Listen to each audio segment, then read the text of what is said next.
This is the story of how one man sold the American dream to millions of noisy Babiat who couldn't even afford to buy their own toothbrush, let alone get a mortgage. And it all started when this man was just an ordinary salesman trying to make his way in the world.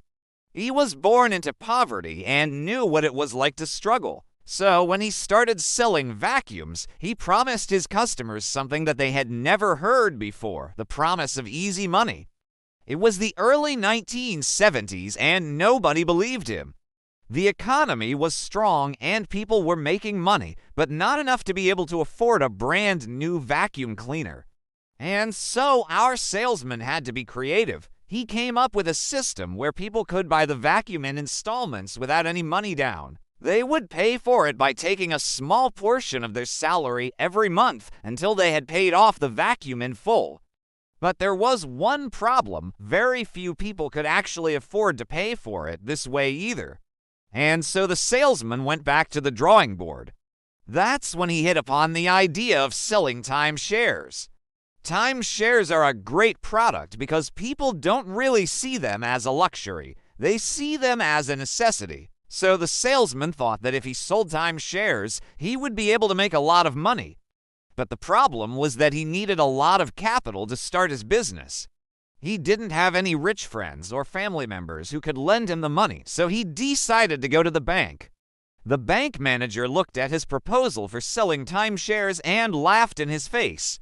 "You want to sell timeshares? Who do you think you are? This is a luxury product and only rich people buy it." The salesman was devastated, but he was not about to give up.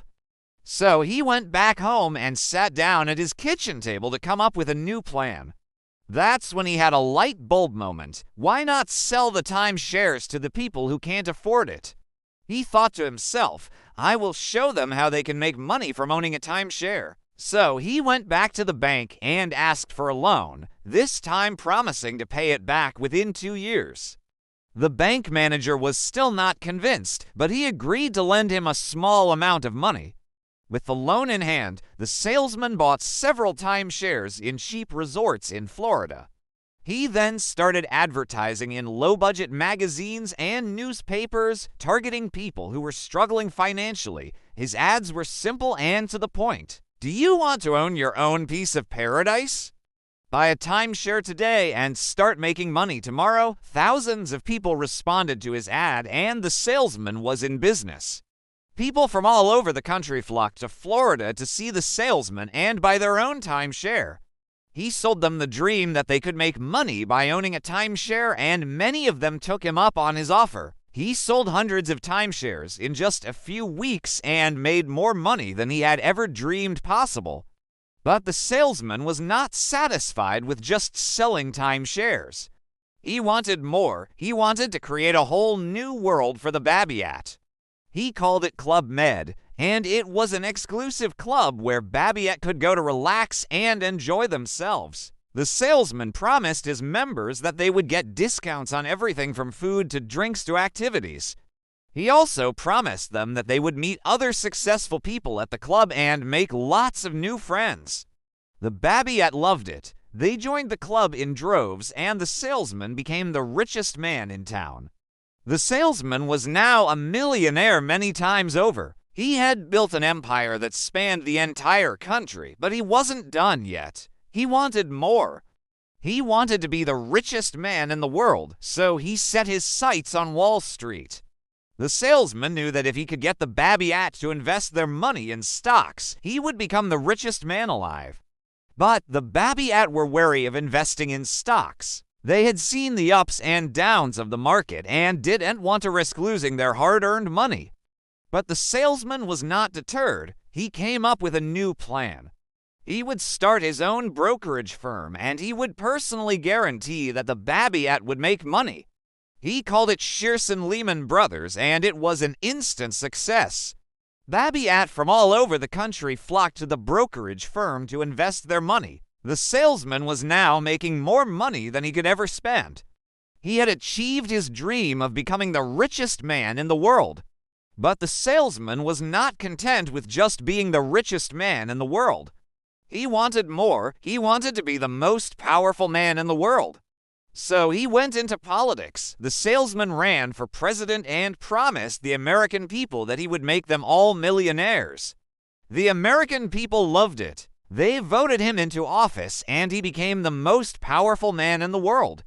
But the salesman was not content with just being the most powerful man in the world. He wanted more. He wanted to be the most beloved man in the world. So he started a religion. The salesman promised his followers that if they followed him, he would lead them to the promised land of milk and honey.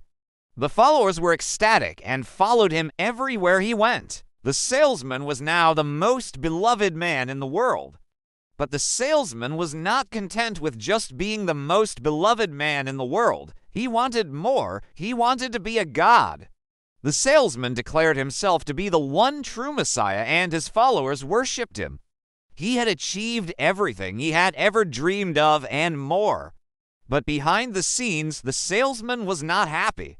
He was miserable. He had everything he ever wanted, but he had no one to share it with. He had sold the American dream to millions of people, but he himself was not living the American dream. He was trapped in his own world of luxury and power, and no one could save him. What I find most interesting about this story is that it's not just a fairy tale. It's based on real events. The salesman is a real person, and so are the Babiat. In fact, the Babiat are still around today, and they're still buying the salesman's products. But now they're not just buying timeshares and stocks. They're buying cryptocurrencies too. And this story is not just about the salesman and the Babiat. It's about all of us. We're all salesmen in our own way. We all try to sell the American dream to those around us, and we're all Babiat in some ways. We all want to believe in the American dream, but sometimes we need a little help from someone else. If you enjoyed this video, please don't forget to leave a like, comment below, and subscribe for more content. Thanks for watching.